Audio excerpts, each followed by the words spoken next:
Welcome, everyone. We're excited to present Wayne Eckerson from Eckerson Group as he talks to us about DataOps and the convergence of data management capabilities. The arrival of DataOps has enabled us to streamline data ecosystems like never before. And one of the chief ways that that's done is by bringing together a lot of data management functions under one cohesive umbrella. And we're excited to have Wayne here to talk to us about that today. Before we get started, I'm going to quickly introduce Wayne. He is an internationally recognized thought leader in the business intelligence and analytics fields. He's a noted speaker who thinks and writes critically about complex topics. And Wayne has conducted many groundbreaking research studies and written 2 books, The Secrets of Analytical Leaders, Insights from Information Insiders, and Performance Dashboards, Measuring, Monitoring, and Managing Your Business. Welcome, Wayne. Thank you, Amy. It's a pleasure to be here. We are excited to have you, and we'll go ahead and get started with some of the questions. So we hear a lot about DataOps these days. Could you define it for us? What is DataOps, and why should data leaders care about it? Yeah, I think they should care a lot. I've been looking into DataOps for the last 2 years, writing and speaking about it.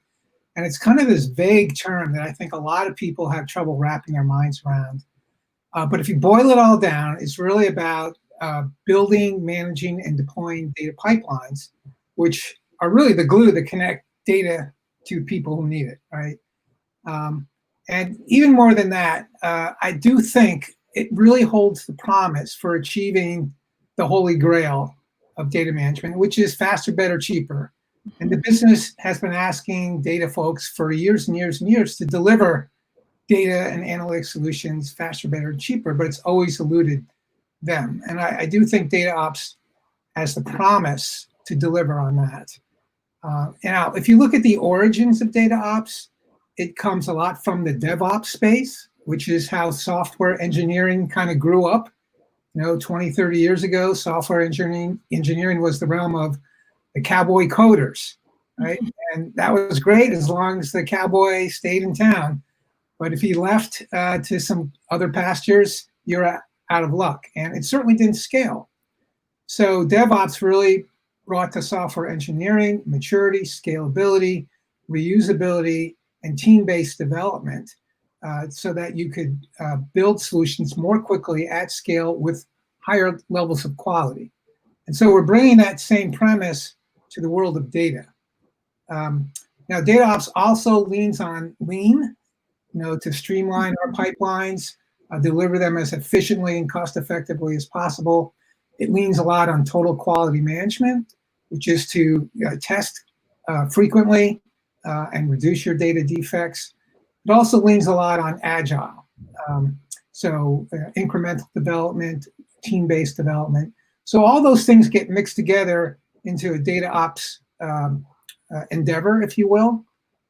And some companies emphasize some parts of that more than others.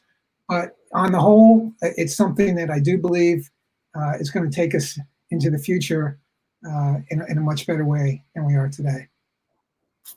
That sounds great. I love faster, scale, quality, efficiency, agile. All that promise really does sound perfect, but can you give us a little bit information on how companies are achieving that promise? Yeah, so it's a broad endeavor, as I said, and I think they've got to look at it from a people, process, and technology perspective. And, and a lot of it's IT-oriented to start, right? And you really have to get your team of developers, whether the data integration specialists, data analysts, or whomever, together to understand what DataOps is and what it can do for the organization. The second thing is process. And, if you boil DataOps down from a process perspective, it's really about identifying your bottlenecks to development and delivering high-quality solutions to business users, and then going after those bottlenecks systematically. So in the end, it's really about continuous improvement and getting a team to really buy into this. And that's hard to start because a lot of folks in the data world, we're still the equivalent of the cowboy coders, right? And there are a lot of individuals doing things in a heroic way, but not in a real team-based way that fosters reusability and scalability and governance and all these good things you need to deliver true enterprise solutions. But once people, the developers, start doing data ops and buying into that whole methodology, they'll start to say, wow, I can't believe we ever lived without this, okay? Because it saves them time in the long run. And then finally, technology, that plays a huge role, right? And it's really about bringing together all the diverse data management components together in a single platform, single integrated AI-driven metadata-enabled platform to bring all those assets to bear in one place so developers can use them in the most efficient way possible.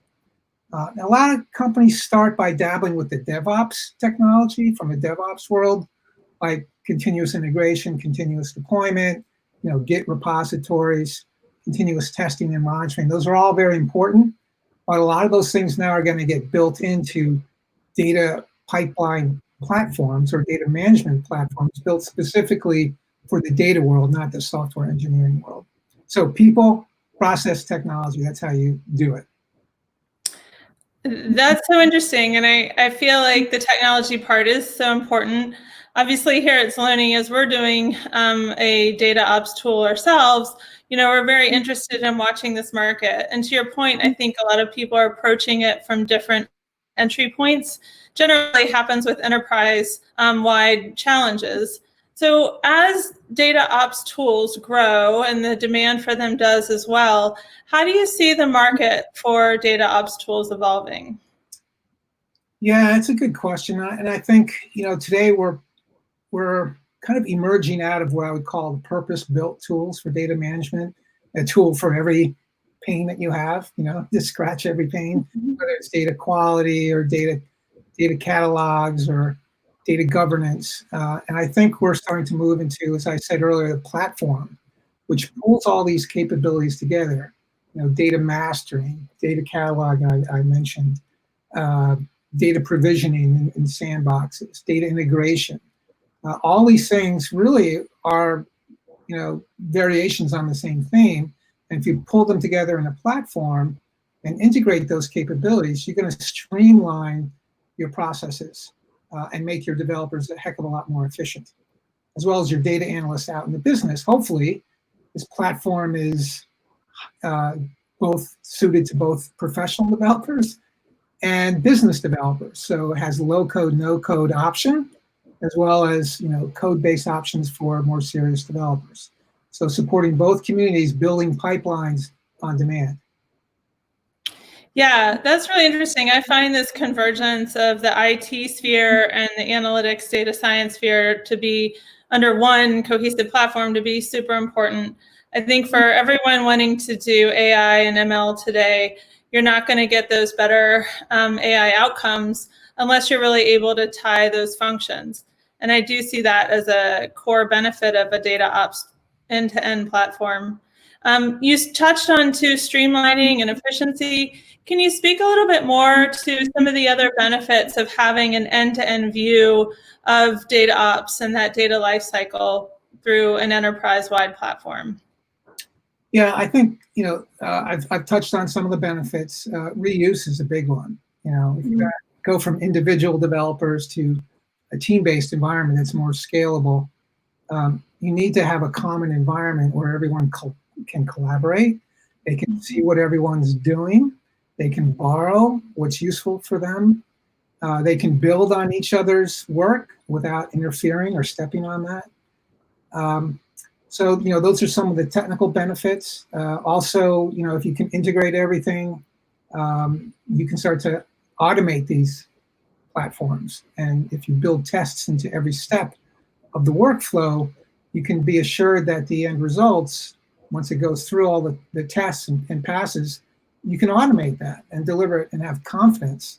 And data people can actually get to sleep at night and sleep through the night instead of being awoken by some error that was unexpected. So I think it's building more rock solid data pipelines from a technical perspective. From a business perspective, is getting things faster. Not just getting them faster, but getting what you wanted, because you can iterate a lot more with one of these highly automated platforms. So again, it's the whole faster, better, cheaper. And if you scale up and you automate, it's going to be more cost effective in the end. And hopefully you offload some of that development to the business, which makes it even more cost effective. Can you talk a little bit more about that automation? What areas of the data management cycle are you seeing more automation being developed? Well, certainly orchestration is a key part of DataOps, being able to take all the different steps required in both simple and complex pipelines and have the system kind of rifle through all those steps in an automated fashion so the data flows seamlessly from source to target. But even within those steps, if you integrate, say, data governance and data quality, you can use your data governance policies to automatically create data quality rules and apply them, and then have automated workflows that bump out errors and defects into another workflow that humans might want to touch, right? So it's things like that that can help automate and speed this whole development cycle to get organizations to that faster, better, cheaper goal.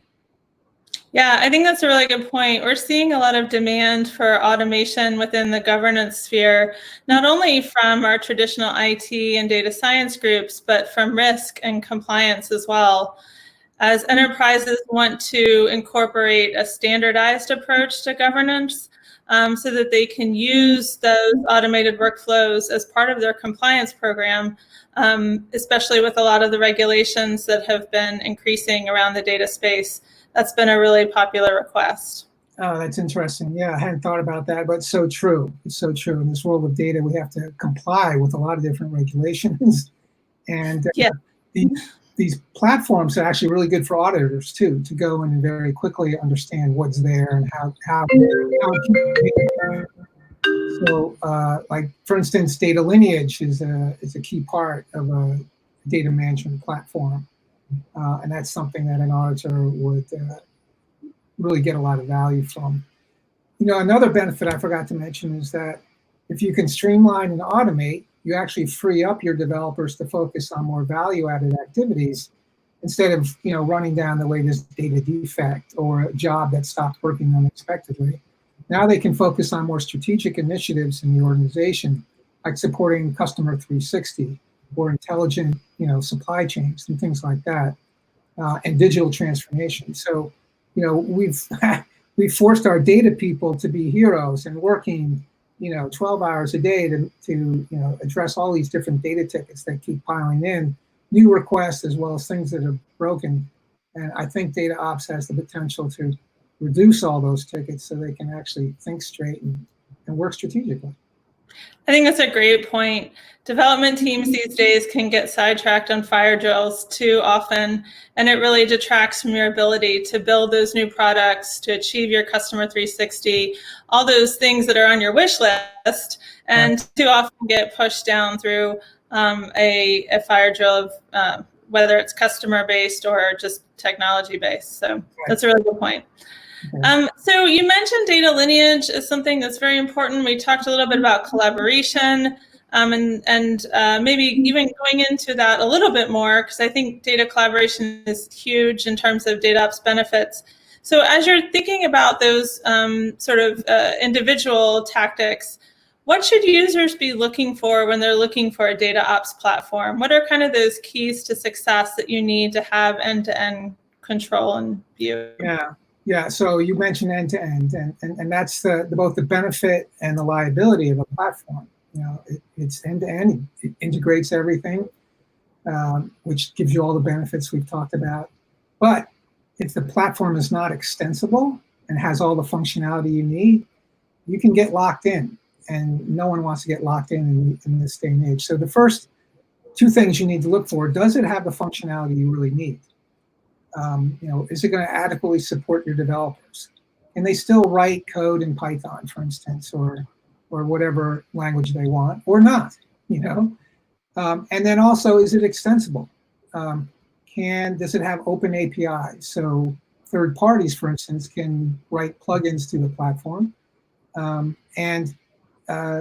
Also, you might want to look, by extension, does it have a partner ecosystem of third parties that are building value on top of the platform where the vendor really didn't have time or didn't really see the need for certain types of functionality that actually users out and customers out there in the field really want. So those are three important things: functionality, extensibility, and a partner ecosystem. I think another thing is portability. In this day of multiple cloud platforms, hybrid environments, on premises, you need to have a platform that can span all three, and sometimes within the same pipeline. You don't want to be locked into a single cloud platform necessarily. Although everyone says that, they often happily are focusing on one platform, but they still want the ability to, if they need, port platforms without having to rewrite them to different cloud platforms or move them from on-premises to the cloud. See, another thing that people should look for is security. Does the platform support your organization's security framework? Does it support all the compliance and regulations that your organization has to adhere to in your industry? Another thing is obviously scalability. You're going to be doing a lot more workloads at one time with this platform, so it should have a modern architecture underneath that scales seamlessly and is elastic. Another and probably final thing that I can think of anyway is modularity. Everyone's got data tools already, and some of them they're really wedded to. So you really want a platform that allows users to kind of pick and choose if they want what modules they want to deploy, and then be able to integrate with what they've already got if they need to. So I think modularity is an important characteristic. And I think I'll leave it at that for now. I think that's enough, right? Yeah, I think those are really interesting because a lot of them are related too, right? So extensibility is required if you really want to scale. So if you want to be able to bring in new purchased data sources or work with new vendors or bring in new partners, you might be an AWS shop, but this great new platform you want to work with may be an Azure shop. And a lot of these, I feel like as our ecosystems evolve, you may not know what's coming up next in terms of the technology you want to integrate with or the source that you want to bring in. So having a platform that can do that extensively is what's going to allow you to scale. So I think that's a really good point. Portability is interesting in the need to be cloud agnostic as well as like storage and compute vendor agnostic too. Can you speak a little bit about what you've seen in terms of the changes in that space and kind of the advantages you've seen to companies that were able to work with multiple cloud and compute layers? Right. I think the architecture today is to separate cloud and storage, compute and storage, and that gives a lot of elasticity and flexibility, both at the database and the data management layer. So I think that's pretty important. Great. Okay, so in terms of, we've talked a lot about structures, benefits, the way that DataOps can help achieve a lot of efficiency, streamlining, scale. Can you talk a little bit about where this has all happened? Everything we've already talked about has happened in a pretty short period of time. So in a rapidly moving space, can you talk a bit about the future and what you see that holds for DataOps and its ability to enhance data management capabilities? Well, we're still in the early stages. It took 20 years for DevOps to catch on, and I'd say we're in the first year or two of DataOps. There's a lot of evangelization happening right now, just educating people about what it is, and most importantly, where to start. So we've got a long ways to go, but from a technology side, I think it's accelerated quite a bit. We're moving from the world of purpose-built tools to these platforms, data management platforms that we've talked about, that are just going to make life so much easier for data teams and self-service data users. That's great. So last question. I am head of data and analytics at an enterprise, and I see a myriad of data challenges in front of me. Where do I begin with DataOps? How do I look at that slate of challenge and what's a good place for me to start diving in?